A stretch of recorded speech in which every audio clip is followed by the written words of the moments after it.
എല്ലാവർക്കും daily news അനാലിസിലേക്ക് സ്വാഗതം. അപ്പോൾ ഇന്നത്തെ ഡെയിലി ന്യൂസിൽ നമ്മൾ നോക്കാൻ പോകുന്നത് ഫസ്റ്റ് ന്യൂസ് എന്ന് വെച്ചാൽ Supreme Court rules electoral bond scheme unconstitutional. അപ്പം ഇലക്ട്രൽ ബോണ്ട് സ്കീമിനെ സുപ്രീം കോർട്ട് അൺകോൺസ്റ്റിറ്റ്യൂഷണലായിട്ട് റൂൾ ചെയ്തു. ഓക്കെ, അപ്പോൾ ഇതിൻ്റെ മെയിൻ കാര്യം എന്ന് വെച്ചാൽ 5 judge bench strikes down the scheme, terms the mode of funding manifestly arbitrary. അപ്പം അൺകോൺസ്റ്റിറ്റ്യൂഷണലായിട്ട് അവർ പറയുന്നുണ്ട്. It says voters right to information about political funding. അതായത് ആർട്ടിക്കിൾ 19(1) ക്ലോസ് എയിൽ പറയുന്ന പോലെ അതിനെ വയലേറ്റ് ചെയ്യുന്ന രീതിയിലാണ് ഈ പൊളിറ്റിക്കൽ ഫണ്ടിങ് നടക്കുന്നത്. സ്കീം ഓത്തറൈസ്ഡ് ഇൻഫ്ലുവൻസ് ഓഫ്, അതായത് പൊളിറ്റിക്കൽ അല്ലെങ്കിൽ ഇന്ത്യൻ പൊളിറ്റിക്സിൽ കോർപ്പറേറ്റ്സിൻ്റെ ഇൻഫ്ലുവൻസിനെ കൂട്ടുന്ന ഒരു മൂവാണ് ആക്ച്വലി ഇലക്ട്രൽ ബോണ്ട്സ് എന്ന സുപ്രീം കോർട്ട് കാണുന്നുണ്ട്. അപ്പോൾ അതാണ് അതിൻ്റെ ഒരു ബേസിക് കോൺടെക്സ്റ്റ് എന്ന് പറയുന്നത്. അപ്പോൾ നമ്മൾ നോക്കുന്നത് എന്താണ് ഈ ഇലക്ട്രൽ ബോണ്ട്സ് എന്നാണ്. What are electoral bonds? അപ്പോൾ ഇലക്ട്രൽ ബോണ്ട്സ് എന്ന് പറയുന്നത് ഇത് 2017 ഇൻട്രൊഡ്യൂസ് ചെയ്തൊരു സിസ്റ്റമാണ്. അതൊരു ഫൈനാൻസ് ബില്ലായിട്ടാണ് ഇൻട്രൊഡ്യൂസ് ചെയ്തത്. അത് 2018 ആയപ്പോഴേക്കും അത് പ്രാബല്യത്തിൽ വന്നു, അല്ലെങ്കിൽ അത് ഇംപ്ലിമെൻറ്റ് ചെയ്യാൻ തുടങ്ങി. അപ്പോൾ they serve as a means for individuals and entities to make donations to registered political parties while maintaining donor anonymity. Okay, ഇതിൻ്റെ ഫീച്ചേഴ്സ് എന്താണ്? സ്റ്റേറ്റ് ബാങ്ക് ഓഫ് ഇന്ത്യ ആണ് ഈ ഒരു ബോണ്ട്സ് ഇഷ്യൂ ചെയ്യുന്നത്. അതിൻ്റെ ഡിനോമിനേഷൻസ് ഒന്ന് നോർത്തിരിക്കുക. 1000 rupees, 1000-ന് 10,000-ന് 1 lakh, 10 lakh, പിന്നെ 1 crore. ഇത് എന്താണ്? ബെയറിന് പേയബിൾ ആണ് on demand and interest free ആയിരിക്കും അത്. പിന്നെ purchased by Indian citizens and entities established in India, can be bought individually or jointly with other individuals. Okay, valid for 15 calendar days from the date of issue. അതും കൂടി ഓർത്തിരിക്കുക. ഇതൊന്നും just ഇനി നമുക്ക് അത്ര ഇമ്പോർട്ടൻ്റ് അല്ല, ഞാൻ ജസ്റ്റ് എന്താണ് ഇലക്ട്രൽ ബോണ്ട് എന്നറിയാൻ വേണ്ടി പറയുന്നതാണ്. അപ്പം SBI ഈസ് ഓത്തറൈസ്ഡ് ഇഷ്യൂർ.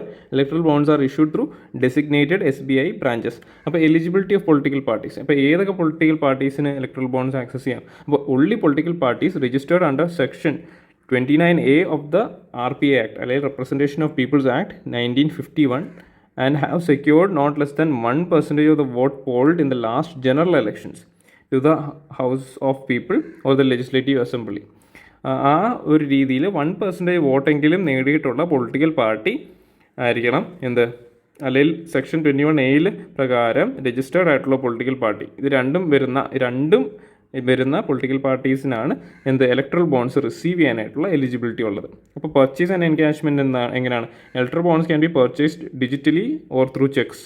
പിന്നെ encashment only through authorised bank account of the political party. അപ്പോൾ പൊളിറ്റിക്കൽ പാർട്ടിയുടെ ഓത്തറൈസ്ഡ് ബാങ്ക് അക്കൗണ്ട് ത്രൂ ആണ് ഇത് എൻകാഷ് ചെയ്യുന്നത്. അപ്പോൾ ട്രാൻസ്പെറൻസി ആൻഡ് അക്കൗണ്ടബിലിറ്റി. അപ്പോൾ parties must disclose their bank account with the Election Commission of India. അതായത് Election Commission of ഇന്ത്യയിൽ എത്ര ഫണ്ട് വരുന്നുണ്ടോ അങ്ങനത്തെ കാര്യങ്ങളൊക്കെ അവർക്ക് പറയാൻ പറ്റും. Donations are made through banking channels ensuring transparency. അപ്പോൾ political parties are obligated to explain the utilisation of funds received. അപ്പോൾ ഇപ്പോൾ 1000 കോടി ഒക്കെ വന്നു കഴിഞ്ഞാൽ ആ ഫണ്ട് എങ്ങനെയൊക്കെ യൂസ് ചെയ്യുന്നു എന്ന് പറയേണ്ട ആവശ്യം ഉണ്ട്.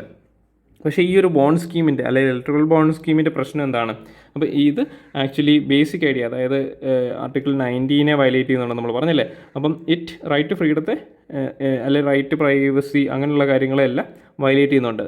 Does the opposite of bringing transparency in election funding, anonymity only for public, opposition not government. അതായത് ഗവൺമെൻറ്റിന് അറിയാം എവിടെ നിന്നൊക്കെയാണ് ഫണ്ട് വരുന്നത്, പക്ഷേ ഓപ്പോസിഷനോ പബ്ലിക്കിനോ ഒന്നും ഇതിനെക്കുറിച്ച് പ്രത്യേകിച്ച് ധാരണയൊന്നുമില്ല. അപ്പോൾ പോസിബിലിറ്റി ഓഫ് എക്സ്റ്റോർഷൻ, അതായത് government can know who is funding the opponents.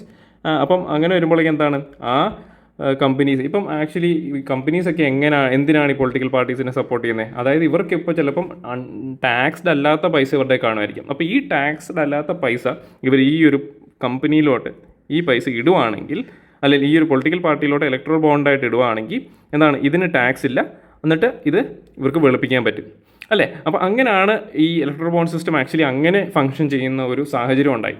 അപ്പോൾ അങ്ങനെ വരുമ്പോഴേക്കും ഈ റൂളിംഗ് പാർട്ടിക്ക് എന്ത് പറ്റി? റൂളിംഗ് പാർട്ടിക്ക് അറിയാം ഈ ഒരു കമ്പനിയിൽ ഇത്രയും ബ്ലാക്ക് മണി ഉണ്ട്, അങ്ങനത്തെ കാര്യങ്ങൾ ഇവർക്കൊക്കെ മനസ്സിലാവും.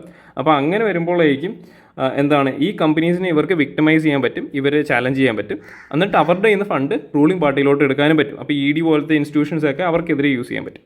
ഓക്കെ, അപ്പം എ ബ്ലോ ടു ഡെമോക്രസിയാണ്. Parties exempted from disclosing bond donations, voters won't know funding sources and extend. അപ്പോൾ ഈ പൊളിറ്റിക്കൽ പാർട്ടീനെ പവറിലോട്ട് കൊണ്ടുവരുന്ന വോട്ടേഴ്സിന് അറിയത്തില്ല ആരാണ് ഈ പൊളിറ്റിക്കൽ പാർട്ടീനെ ഫണ്ട് ചെയ്യുന്നത്.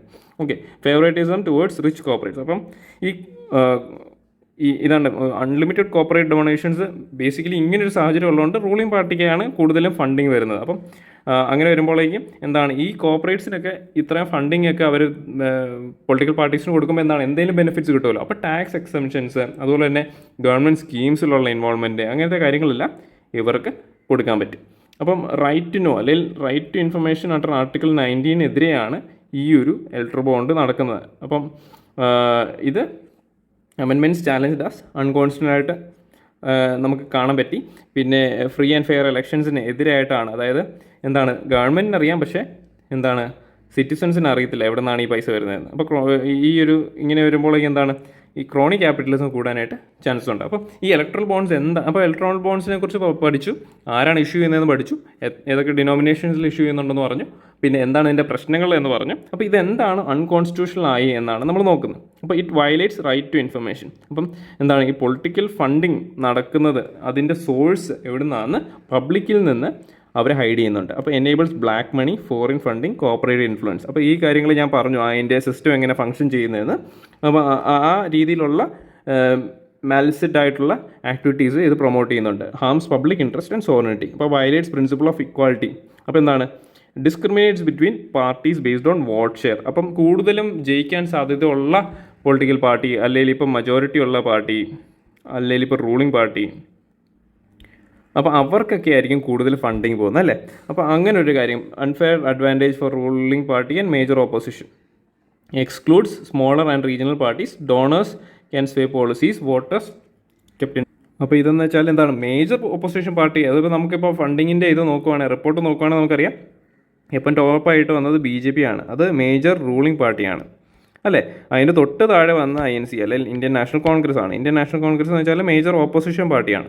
അപ്പോൾ പക്ഷേ ബാക്കിയുള്ള താഴോട്ടുള്ളതിനെല്ലാം എന്താണ് അല്ലെ റീജിയണൽ പാർട്ടീസിന് കിട്ടിക്കുന്ന ഫണ്ടിങ് എമൗണ്ട് എന്ന് വെച്ചാൽ അതുപോലെ കുറവാണ്. ഓക്കെ, വയലേറ്റ്സ് കോൺസ്റ്റിറ്റ്യൂഷണൽ സ്കീം, അതായത് goes against aim to curb corruption in politics, contrary to recommendations. അതായത് ട്രാൻസ്പെറൻസി നമ്മൾ വാദിക്കുമ്പോൾ ഈ ഇലക്ട്രൽ ബോണ്ട്സിലൂടെ കറപ്ഷൻ പ്രൊമോഷനാണ് നടക്കുന്നത്. ഇംപ്ലിക്കേഷൻസ് ഓൺ ജഡ്ജ്മെൻറ്റ്സ് എന്താണ് enhanced transparency and accountability, reduced corporate influence in politics, levels playing field for all parties, പിന്നെ upholds right, values and democracy. അപ്പോൾ പിന്നെ ഇതിനകത്തൊരു ബേസിക് ഈ ഒരു രീതിയിലുള്ള ക്വസ്റ്റ്യൻസ് ഒക്കെ വരുമ്പോൾ നമുക്കൊരു കൺക്ലൂഷൻ വേണമല്ലോ. അപ്പോൾ അതാണ് ജസ്റ്റ് പറയുന്നത്. അപ്പോൾ supreme court declared electoral bonds unconstitutional as they undermine the right to information. അപ്പോൾ റൈറ്റ് ടു ഇൻഫർമേഷന് അത് എഗെയിൻസ്റ്റ് ആണ്, പ്രിൻസിപ്പിൾ ഓഫ് ഇക്വാലിറ്റിക്ക് എഗെയിൻസ്റ്റ് ആണ്, പിന്നെ broader constitution scheme for electoral reforms. അതായത് ഇലക്ട്രോറൽ റിഫോംസ് ആക്ച്വലി എന്താണ് ഈ കറപ്ഷനൊക്കെ താഴ്ത്തിക്കൊണ്ട് വരാനായിട്ടാണ് നോക്കേണ്ടത്. പക്ഷേ ആ ട്രാൻസ്പെറൻസി ആൻറ്റി കറപ്ഷൻ മൂവ്മെൻറ്റ്സിനൊക്കെ എതിരായിട്ടാണ് ആക്ച്വലി ഈ ഇലക്ട്രൽ ബോണ്ട് സ്കീം വന്നേക്കുന്നത്. അപ്പോൾ ജഡ്ജ്മെൻറ്റ് ഇപ്പോൾ ഈ supreme court judgment is a landmark step towards curbing the outsized influence of money power in politics. It has paved the way for not just more transparent political funding but also competitive and fair election. അപ്പം ഈ transparent funding മാത്രമല്ല, competitive and fair election പ്രൊസീജിയേഴ്സിലോട്ട് ഇത് actually വഴി വെക്കുന്നു എന്നാണ് ഈ judgement വഴി നമുക്ക് മനസ്സിലാക്കാൻ പറ്റുന്നത്. പിന്നെ നെക്സ്റ്റ് ഒരു ന്യൂസ് എന്ന് വെച്ചാൽ സ്പീഷീസ് ഇൻ ന്യൂസിൽ പെടുന്ന ഒരു ന്യൂസാണ്. അത് ഈ ഒരു ഡക്ക് സ്പീഷീസിൽ പെട്ട ഒരു ബേർഡാണ്, അതായത് നോർത്തേൺ പിൻടെയിൽ. അപ്പോൾ ഇതൊരു മൈഗ്രേറ്റീവ് സ്പീഷീസാണ്. മൈഗ്രേറ്ററി പിൻടെയിൽ ഡക്സ് എന്ന് വെച്ചാൽ എന്താണ്, ഇത് ആക്ച്വലി നമ്മുടെ നിയർ ആർട്ടിക് അല്ലെങ്കിൽ പാലി ആർട്ടിക് റീജിയൻസ് ഓഫ് യൂറോപ്പിൽ, പിന്നെ നോർത്ത് അമേരിക്ക, നോർത്ത് ഏഷ്യയിലൊക്കെയാണ് ഇത് കാണപ്പെടുന്നത്.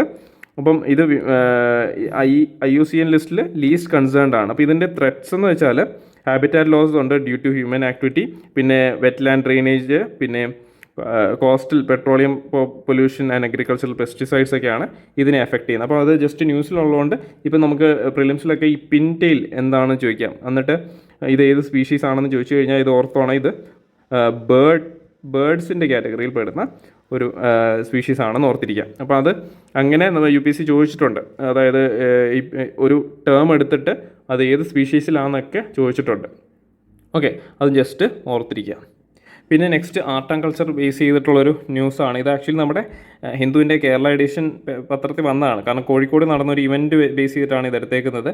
അപ്പം പുരില ചൗ എന്ന് പറയുന്ന ഒരു ബംഗാൾ ബേസ്ഡ് ആയിട്ടുള്ള ഫോക്ക് ആർട്ട് ഫോം കോഴിക്കോട് കോളേജിൽ പെർഫോം ചെയ്തു എന്നാണ് ആ ന്യൂസ് വന്നത്. അപ്പം ഈ പുരില ചൗ എന്താണെന്ന് അറിഞ്ഞിരിക്കുക. ഇത് എസ്പെഷ്യലി ഒരു നോർത്ത് ഈസ്റ്റേൺ അല്ലെങ്കിൽ ഈസ്റ്റേൺ ഇന്ത്യയിൽ റിലേറ്റഡ് ആയിട്ടുള്ളൊരു ഡാൻസ് ഫോമാണ്. അപ്പോൾ ഇത് സെമി ക്ലാസിക്കൽ ഇന്ത്യൻ ഡാൻസ് ഫോമാണ്. ഇതിന് martial, tribal and folk traditions ഉണ്ട്. ഇത് ഈസ്റ്റേൺ ഇന്ത്യയിലാണ് ഞാൻ പറഞ്ഞ പോലെ ഒറിജിനേറ്റ് ചെയ്തേക്കുന്നത്. അപ്പോൾ ഇതിന് 3 സ്റ്റൈലുണ്ട്, 3 സ്ഥലങ്ങളെ ബേസ് ചെയ്തിട്ട് തന്നെയാണ്. ഒന്ന് പുരില ചാവോ, അത് വെസ്റ്റ് ബംഗാളിലാണ് അങ്ങനെ അറിയപ്പെടുന്നത്. പിന്നെ സെറിക്കേല ചാവോ, അത് ജാർഖണ്ഡിലും. പിന്നെ മയൂർഭഞ്ച് ചാവോ ഇൻ ഒഡീഷ. അപ്പോൾ ഈ 3 സ്റ്റൈലുണ്ട്, അതും കൂടി ഓർത്തിരിക്കുക. അപ്പോൾ അതാണ് ഞാൻ ഈ ന്യൂസ് എടുക്കാനായിട്ടുള്ള കാരണം. അപ്പോൾ ഈ ഒരു ചാഹു ഡാൻസ് തന്നെ 3 തരത്തിലുണ്ട്. വെസ്റ്റ് ബംഗാളിൽ പുരില ചാഹു എന്ന് പറയും, സെറിക്കേല ചാഹു ഇൻ ജാർഖണ്ഡ്, പിന്നെ മയൂർഭഞ്ച് ചാഹു ഇൻ ഒഡീഷ. അത് ഓർത്തിരിക്കുക. അപ്പോൾ ഇതിൻ്റെ ഡിസ്റ്റിങ് ഫീച്ചേഴ്സ് എന്ന് വെച്ചാൽ അക്രോബാറ്റിക് വിഗറസ് സ്റ്റൈലാണ് അത് മയൂർഭഞ്ചിൽ. പിന്നെ ഇതിൽ ആക്ച്വലി ഓർത്തിരിക്കേണ്ട ഒരു കാര്യം എന്ന് വെച്ചാൽ ഇതിൽ ഡാൻസിങ് പെർഫോം ചെയ്യുന്ന ആൾ മ്യൂട്ടാണ്, അതായത് ബോഡി മൂവ്മെൻറ്റ്സ് വെച്ചാണ് അവർ ഇത് ചെയ്തേക്കുന്നത്, കൺവേ ചെയ്യുന്നത്. Okay, salient features taught to male dancers from traditional families, mock combat styled movements ആയിരിക്കും. Emotions conveyed through body, no songs, only instrumental music ആയിരിക്കും. പിന്നെ 2010 യുനെസ്കോ ഈ ചാഹു ഡാൻസിനെ intangible cultural heritage of humanity ആയിട്ട് റെക്കഗ്നൈസ് ചെയ്തിട്ടുണ്ട്. അതും കൂടി ഓർത്തിരിക്കുക. IUCN അല്ല, യുനെസ്കോ ഹെറിറ്റേജ് ലിസ്റ്റിലുള്ള ഒരു ഡാൻസ് ഫോമാണ്. അപ്പോൾ നെക്സ്റ്റ് ന്യൂസ് എന്ന് വെച്ചാൽ നമ്മുടെ എഡിറ്റോറിയലൊക്കെ കഴിഞ്ഞിട്ടുള്ള ഒരു ന്യൂസ് ആയിരുന്നു. അത് ആക്ച്വലി എന്താണ്, നമ്മുടെ ലഡാക്കിൽ കറൻ്റ്ലി ഒരു പ്രൊട്ടസ്റ്റ് നടക്കുന്നുണ്ട്. അപ്പോൾ ഈ പ്രൊട്ടസ്റ്റിനെ ബേസ് ചെയ്തിട്ടുള്ള ഒരു ആർട്ടിക്കിളായിരുന്നു. അപ്പോൾ ഈ ലഡാക്കിൽ എന്താണ് ഈ പ്രൊട്ടസ്റ്റ് നടക്കുന്നത് എന്നാണ് അവർ പറയുന്നത്. ഇത് ആക്ച്വലി എന്താണ്, അവിടെ കുറച്ച് അസോസിയേഷൻസ് യൂണിയൻസ് ഒക്കെ ഉണ്ട്, അത് നമ്മൾ നോക്കേണ്ട ആവശ്യമില്ല. അപ്പോൾ ബേസിക് ആയിട്ടുള്ള എന്താണ് പ്രശ്നം എന്ന് വെച്ചാൽ നമുക്കറിയാം 370 അവിടെ മാറ്റി. അപ്പോൾ 370 മാറ്റിയ സമയത്ത് ലഡാക്കിലെ ആൾക്കാർ വിചാരിച്ചത്, അവർക്ക് പണ്ട് മുതലേ ആഗ്രഹമായിരുന്നു ഈ ലഡാക്ക് ഏരിയനെ അവരൊരു യൂണിയൻ ടെറിട്ടറി ആയിട്ട് ഗവൺമെൻറ് റെക്കഗ്നൈസ് ചെയ്യണം. അപ്പോൾ ഈ യൂണിയൻ ടെറിട്ടറി ആയിട്ട് റെക്കഗ്നൈസ് ചെയ്യുമ്പോഴേക്കും അവിടെ മൈനോറിറ്റീസിന് അവിടെ റെക്കഗ്നൈഷൻ കിട്ടും, അവർക്ക് കുറച്ചുകൂടെ പ്രൊട്ടക്ഷൻ കിട്ടും. കാരണം അവിടുത്തെ പോപ്പുലേഷൻ ഭയങ്കര കുറവാണ്.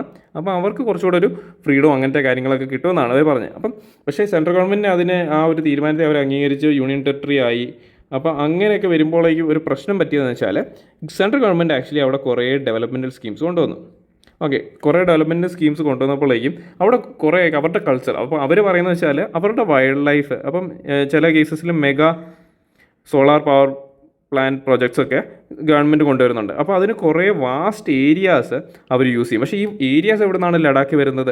ലഡാക്കിലെ ട്രഡീഷണൽ ആയിട്ടുള്ള അല്ലെങ്കിൽ അവരുടെ വൈൽഡ് ലൈഫ് എല്ലാം എടുത്ത് അല്ലെങ്കിൽ അവരുടെ നാച്ചുറൽ റിസോഴ്സസിന് എതിരായിട്ടായിരിക്കും അവിടുത്തെ ഡെവലപ്മെൻറ്റ്സ് ഈ ഗവൺമെൻറ് കൊണ്ടുവന്നുകൊണ്ടിരുന്നത്. അപ്പോൾ അങ്ങനെ വന്നപ്പോഴേക്കും ആൾക്കാർക്ക് അപ്പോൾ അതുപോലെ തന്നെ ഇപ്പോൾ ടൂറിസം വരുവാണെങ്കിൽ ഇപ്പം വേറെ ആൾക്കാർ, അതായത് നോൺ ലോക്കൽ പോപ്പുലേഷൻസിനേക്കാളും കൂടി അപ്പോൾ കോർപ്പറേറ്റ്സ് വന്നു. അപ്പോൾ അങ്ങനെ കുറേ പ്രശ്നങ്ങൾ വന്നപ്പോഴേക്ക് ഈ ലോക്കൽസ് ഇവർ ആക്ച്വലി യൂണിയൻ ടെറിട്ടറി വന്നപ്പോൾ എന്താണ് അവർ ഉദ്ദേശിച്ചത്? അവരുടെ മൈനോറിറ്റി സ്റ്റാറ്റസോ അല്ലെങ്കിൽ അവരുടെ ലോക്കൽ പോപ്പുലേഷൻ ഇമ്പോർട്ടൻസ് കൊണ്ടുവരിക എന്നാണ് അവർ ഉദ്ദേശിച്ചത്. പക്ഷേ അതിന് ഓപ്പോസിറ്റായിട്ട് നോൺ ലോക്കൽസിൻ്റെ ഇമ്പോർട്ടൻസ് കൂടി, അതുപോലെ തന്നെ അവരുടെ ടോപ്പോഗ്രഫി അല്ലെങ്കിൽ ആർട്ടിക്കിൾ 335B പരാമർശിക്കുന്ന ഏരിയയിലൊക്കെ ഡെവലപ്മെൻ്റ് ഒക്കെ കൊണ്ടുവരുന്നു. അങ്ങനെയുള്ള പ്രശ്നങ്ങൾ അവർ കൊണ്ടുവന്നു. ഓക്കെ, അപ്പോൾ ആ ഒരു രീതിയിലുള്ള ഡെവലപ്മെൻറ്റ്സ് ഒക്കെ വന്നപ്പോഴേക്കും നാച്ചുറലി അവിടുത്തെ ആൾക്കാർ അജിറ്റേറ്റഡായി അവരെന്ത് ചെയ്തു, അവർ പ്രൊട്ടസ്റ്റ് ചെയ്യാനായിട്ട് തുടങ്ങി. അതാണ് അതിൻ്റെ ഒരു കോണ്ടെക്സ്റ്റ് എന്ന് പറയുന്നത്. ഓക്കെ, അപ്പോൾ നമുക്ക് അതിൻ്റെ ഡീറ്റെയിൽഡ് ആയിട്ട് ന്യൂസിലോട്ട് പോവാം. അപ്പോൾ കോണ്ടെക്സ്റ്റ് എന്ന് വെച്ചാൽ protest in Ladakh for full statehood and 6th schedule status. Okay, 6th schedule സ്റ്റാറ്റസും ഫുൾ സ്റ്റേറ്റ്ഹുഡും ആണ് അവർ ഡിമാൻഡ് ചെയ്യുന്നത്. അതായത് എന്താണ് ഈ 6th ഷെഡ്യൂൾ എന്ന് പറയുമ്പോഴേക്കും മേഘാലയ, ആസാം, മിസോറാം, അപ്പോൾ അവിടെയുള്ള ഏരിയാസിനെ പ്രൊട്ടക്റ്റ് ചെയ്യുന്ന പോലെ തന്നെയുള്ള സ്റ്റാറ്റസ് ലഡാക്കിന് വേണം എന്നവർ പറയുന്നുണ്ട്. അപ്പം അങ്ങനെയുള്ള പ്രശ്നങ്ങൾ വരുന്നുണ്ട്. അപ്പോൾ പിന്നെ ഈ 370 ആർട്ടിക്കിൾ 370 എടുത്ത് കളഞ്ഞപ്പോൾ അത് കഴിഞ്ഞിട്ട് വന്ന പ്രശ്നങ്ങൾ സോൾവ് ചെയ്യുക, അങ്ങനെയുള്ള കാര്യങ്ങൾ ആണ് ഇതിൻ്റെ ഒരു കോണ്ടെക്സ്റ്റ് എന്ന് പറയുന്നത്. അപ്പോൾ ഈ റീസൺസ് എന്താണ്? Apprehensions over loss of identity. അപ്പോൾ ഇൻഡസ്ട്രിയലൈസേഷൻ അവിടെ വന്നു, അപ്പോൾ അവരുടെ ലോക്കൽ ഐഡൻറ്റിറ്റി അവിടെ കുറഞ്ഞു. ആർട്ടിക്കിൾ 35A ആണ് കേട്ടോ. Lack of land and job protection with removal of article 35A. അപ്പോൾ ഞാൻ 35B എന്നാണ് പറഞ്ഞത്, തെറ്റാണ്. ആർട്ടിക്കിൾ 35A ആണ്. പിന്നെ no dedicated Lok Sabha seats or legislature for Ladakh, അതൊരു പ്രശ്നമാണ്. Limited powers for Ladakh autonomous council. അപ്പോൾ ഇതിൻ്റെ ഈ ആർട്ടിക്കിൾ നമ്മൾ വായിക്കുമ്പോൾ നമുക്കറിയാം അതിനകത്ത് ആക്ച്വലി എന്താണ്, ഈ റൂളിംഗ് പാർട്ടിയിലെ MPs പോലും സെൻട്രൽ ഗവൺമെൻറ്റിനെതിരെ പറയുന്നുണ്ട്. അതായത് അവരുടെ ലോക്കൽ കൾച്ചറിനെ പ്രൊട്ടക്റ്റ് ചെയ്യുന്ന രീതിയിൽ വേണം അവിടെ ഡെവലപ്മെൻറ്റ്സ് കൊണ്ടുവരാമെന്ന് അത്രയും സ്ട്രോങ് ആയിട്ട് അവർ പറയുന്നുണ്ട്. അപ്പോൾ കീ ഡിമാൻഡ്സ് എന്ന് വെച്ചാൽ ഫുൾ ലെജിസ്ലേച്ചർ വേണം, സ്റ്റേറ്റ്ഹുഡ് വേണം, ജോബ് റിസർവേഷൻസ് വേണം. പിന്നെ 6th ഷെഡ്യൂളിൽ കൊണ്ടുവരണം അവരുടെ ലാൻഡ്. അപ്പം for autonomy over resources and culture, dedicated Lok Sabha seats in Leh and Kargil. Okay, അപ്പോൾ ഇതിൻ്റെ ഇംപ്ലിക്കേഷൻ എന്ന് വെച്ചാൽ പൊളിറ്റിക്കൽ എന്താണ്? പൊളിറ്റിക്കൽ ഇംപ്ലിക്കേഷൻ എന്ന് വെച്ചാൽ long standing demand for self governance in ലഡാക്കാണ്. Strengthen India's control over strategically located region. അപ്പം ഇവർ പറയുന്നത് വേറൊരു ഡിമാൻഡ് ഇവർ പറയുന്നത് ആക്ച്വലി ഇവർക്ക് ഇന്ത്യയുടെ ഇൻഫ്ലുവൻസ് ആക്ച്വലി ഗിൽഗിറ്റ് ബാൽത്തിസ്ഥാൻ ലോട്ടും ഇന്ത്യയുടെ ഇൻഫ്ലുവൻസ് കൂട്ടണം. അത്രയും രീതിയിൽ ആ ഒരു ടെറിട്ടോറിയൽ ഏരിയയിലോട്ടും ഇൻഫ്ലുവൻസ്, ടെറിട്ടോറിയൽ ഗെയിൻസ് കൊണ്ടുവരണം. അങ്ങനെയൊക്കെ ഇവർ ഡിമാൻഡ് ചെയ്യുന്നുണ്ട് കേട്ടോ. അപ്പോൾ അത് ജസ്റ്റ് ഒന്ന് ഓർത്തിരിക്കുക. പിന്നെ എക്കണോമിക് എന്ന് വെച്ചാൽ boost prospects four tourism, renewable energy in Ladakh, പിന്നെ ജോബ് ഓപ്പർച്യൂണിറ്റീസ് കൊണ്ടുവരിക, അതിൻ്റെ കൂട്ടത്തിൽ ഫുൾ സ്റ്റേറ്റ് ഹുഡും കൊണ്ടുവരിക. പിന്നെ സോഷ്യൽ, ഇപ്പോൾ ബേസിക്കലി എന്താണ് ലഡാക്ക് വന്നപ്പോൾ തന്നെ അവർ പറഞ്ഞത് അവരുടെ ബുദ്ധിസ്റ്റ് കൾച്ചർ അവിടെ കീപ്പ് ചെയ്യണം, അവർ അത് പ്രൊട്ടക്റ്റ് ചെയ്യണം എന്നവർ പറഞ്ഞു. Balance development needs four ecological concerns. അപ്പം ഇതിൻ്റെ വേ ഫോർവേഡ് എന്ന് വെച്ചാൽ ലോക്കൽ ബോഡീസിനെ എംപവർ ചെയ്യുക, address employment issues, constitutional safe guards കൊടുക്കുക, ബാലൻസിങ് ഗ്രോത്ത് ആൻഡ് ഐഡൻറ്റിറ്റി. അപ്പം ആക്ച്വലി എന്താണ് ഇവിടെ ഗ്രോത്ത് വരണം, പക്ഷേ അവരുടെ ലോക്കൽ ഐഡൻറ്റിറ്റീനെ സപ്രസ് ചെയ്യാതെ അതിനെ പ്രൊമോട്ട് ചെയ്യുന്ന രീതിയിലായിരിക്കണം ഗ്രോത്ത് വരേണ്ടത്. അപ്പം consensus between Leh and Kargil ആണ് ഈ സ്റ്റെബിലിറ്റിയുടെ മെയിൻ ഫാക്ടർ. അതൊക്കെ ജസ്റ്റ് ഓർത്തിരിക്കുക. അപ്പം നെക്സ്റ്റ് എന്ന് വെച്ചാൽ നമ്മുടെ പ്ലേസസ് ഇൻ ന്യൂസാണ്. അതിലെടുക്കാൻ പറ്റുന്ന ഇതാണ്. അത് ആക്ച്വലി അവ്ദിക എന്ന് പറയുന്നൊരു, നമുക്കറിയാം ബോൺസ്റ്റെക്ക് എന്ന് പറയുന്ന ഒരു ഏരിയ ഉണ്ട്. ബോൺസ്റ്റെക്ക് ആക്ച്വലി ഒരു ബഫർ സോണാണ് between Russia and Ukraine. Okay, അത് കറൻ്റ്ലി അണ്ടർ റഷ്യൻ ഓക്യുപ്പേഷൻ ആണ്. അപ്പോൾ അവിടെ നിന്ന് ഒരു ഇൻഡസ്ട്രിയൽ ടൗൺ ഉണ്ട് ആക്ച്വലി അദ്വിക എന്ന് പറയുന്നത്. അങ്ങോട്ട് ഉള്ള ഷെല്ലിങ്ങും അങ്ങനത്തെ കാര്യങ്ങളൊക്കെ റഷ്യൻ ആർമി അങ്ങോട്ട് മൂവ് ചെയ്യുന്നുണ്ട്. അപ്പോൾ അവിടെ യുക്രൈൻ അവരുടെ ഫോഴ്സസിനെ റീഇൻഫോഴ്സ് ചെയ്യുന്നുണ്ട് എന്നായിരുന്നു ഒരു ന്യൂസ് വന്നത്. അപ്പം ഈ ഒരു ഏരിയ അദ്വിക എന്ന് പറയുന്ന ഈ ഒരു ഏരിയ യുക്രൈനിലാണ് എന്ന് ഓർത്തിരിക്കുക. അപ്പോൾ നമുക്ക് പ്രിലിംസിലൊക്കെ ചോദിക്കാൻ പറ്റുന്ന ഒരു ക്വസ്റ്റ്യൻ ആണ്. ഓക്കെ, അത് കാരണം ഞാൻ എടുത്താണ്. പിന്നെ നെക്സ്റ്റ് എന്ന് വെച്ചാൽ നമ്മുടെ ആർട്ട് ആൻഡ് കൾച്ചർ ബേസ് ചെയ്തിട്ട് ഉള്ളൊരു ന്യൂസ് ആയിരുന്നു. അത് actually Indian martial arts training actually നമ്മുടെ ആർമിക്ക് കൊടുക്കുന്നുണ്ട് ഈ ഗൽവാൻ ക്ലാഷിന് ശേഷം. അപ്പോൾ അതിൽ ഗൂർഖ റെജിമെൻറ്റിനാണ് കുക്രി ഡാൻസ് അവർ ചെയ്യുന്നുണ്ട്. പിന്നെ അതുപോലെ തന്നെ കളറിപ്പയറ്റ് നമ്മുടെ മദ്രാസ് റെജിമെൻറ്റ് ചെയ്യുന്നുണ്ട്. അപ്പോൾ ഈ രണ്ട് ആർട്ട് ഫോംസ് അല്ലെങ്കിൽ രണ്ട് മാർഷ്യൽ ആർട്ട് ഫോംസിന് ന്യൂസിൽ വന്നുകൊണ്ട് ഞാൻ എടുത്തതാണ്. അത് അറിഞ്ഞിരിക്കാൻ വേണ്ടിയിട്ട് നമുക്ക് ആർട്ട് ആൻഡ് കൾച്ചറിൽ നിന്ന് അങ്ങനെ എടുത്ത് UPSC ചോദിച്ചിട്ടില്ലെങ്കിൽ നമുക്ക് പറയാൻ പറ്റില്ല. ട്രെൻഡുകൾ മാറിക്കൊണ്ടിരിക്കുകയാണ്, അപ്പോൾ ചോദിക്കാൻ സാധ്യതയുണ്ട്. അപ്പോൾ ഇത്രയും ഈ ഒരു ന്യൂസ് പേപ്പർ തന്നെ നമുക്ക് ഏകദേശം 3 ആർട്ട് ഫോംസിൻ്റെ പേര് എടുത്ത് വന്നിട്ടുണ്ട്. അപ്പോൾ അത് കാരണം ഞാനത് എടുത്തതാണ്. അപ്പോൾ കുക്രി നാച്ച് എന്ന് വെച്ചാൽ ആക്ച്വലി ആരാണ്? ഗൂർഖാസ് എന്ന് വെച്ചാൽ നമുക്കറിയാം നേപ്പാളിലുള്ള ഗൂർഖാലാൻഡ് ആ ഒരു ഏരിയയിൽ പെട്ടുന്ന ആൾക്കാരാണ്. അവർ ഇന്ത്യൻ ആർമിയിൽ അവർ സെർവ് ചെയ്യുന്നുണ്ട്. അപ്പോൾ ഗൂർഖ റെജിമെൻറ്റ് നമുക്കുണ്ട്. അപ്പോൾ since arms are associated with men only മെന്നാണ് കുക്രി ഡാൻസ് പെർഫോം ചെയ്യുന്നത്. ഇത് ആക്ച്വലി എന്താണ് അവരുടെ ബ്രേവ് സോൾജേഴ്സിനെ കമമറേറ്റ് ചെയ്യുന്ന അല്ലെങ്കിൽ അവർക്ക് ട്രിബ്യൂട്ട് കൊടുക്കുന്ന ഒരു ഡാൻസ് ഫോമാണ്. ഓക്കെ, അപ്പോൾ it is a tribute to their courage to stand on the border and protect us from danger. പിന്നെ കളറിപ്പയറ്റ് അല്ലെങ്കിൽ സിംപ്ലി നോൺ ആസ് കളരി, അത് നമുക്ക് എല്ലാവർക്കും അറിയാവുന്നതാണ്. കേരളയുടെ ഒരു മാർഷ്യൽ ആർട്ട് ഫോമാണ്. അപ്പം ഇത് ലോങ് സ്റ്റാൻഡിങ് ഹിസ്റ്ററി ഉണ്ട് ഇന്ത്യൻ മാർഷ്യൽ ആർട്സിൽ കളരിപ്പയറ്റിന്. അപ്പം ഇത് one of the oldest surviving martial art forms in ഇന്ത്യയാണ്. അതും കൂടി ഓർത്തിരിക്കാം. അപ്പോൾ ഇതൊക്കെ നമുക്ക് ചോദിക്കുവാണെങ്കിൽ തന്നെ എവിടെ നിന്നാണ് വരുന്നത്? ഇത് ആക്ച്വലി സിക്കിം ഒക്കെ റിലേറ്റഡ് ആയിട്ട് നമുക്ക് പറയാൻ പറ്റുന്ന ഒരു ആർട്ട് ഫോമാണ് കുക്രി നാച്ച് എന്ന് പറയുന്നത്. അപ്പോൾ നേപ്പാളിലാണ് ഗൂർഖാസ് ഉണ്ടെങ്കിൽ സിക്കിം റിലേറ്റഡ് ആയിട്ട് നമുക്ക് പറയാൻ പറ്റുന്ന ഒരു ആർട്ട് ഫോമാണ് കുക്രി ഡാൻസ്. കളറിപ്പയറ്റ് നമുക്കറിയാം ഇത് കേരളയാണ്. ഓക്കെ, അതും കൂടി ഓർത്തിരിക്കുക. അപ്പം ഇതോടെ നമ്മുടെ ഇന്നത്തെ DNA അനാലിസിസ് അവസാനിച്ചു. നമുക്ക് പിന്നെ ഇൻസാറ്റിനെ പറ്റിയൊക്കെ ന്യൂസ് ഉണ്ടായിരുന്നു. അതിൻ്റെ ലോഞ്ചിങ് അടുത്ത് വരുന്നോണ്ടെന്നൊക്കെ പറയുന്നത്. നമുക്ക് ഇൻസാറ്റിനെ പറ്റി നമ്മൾ ഓൾറെഡി ക്ലാസ് എടുത്തിട്ടുണ്ട്. അപ്പം ഇതൊക്കെയായിരുന്നു ഇന്നത്തെ മെയിൻ ന്യൂസ് ആർട്ടിക്കിൾ. അപ്പോൾ നിങ്ങൾക്ക് ഇന്നത്തെ സെഷൻ മനസ്സിലായെന്ന് വിചാരിക്കുന്നു. ഇനി അടുത്ത പ്രാവശ്യം കാണാം. നന്ദി, നമസ്കാരം.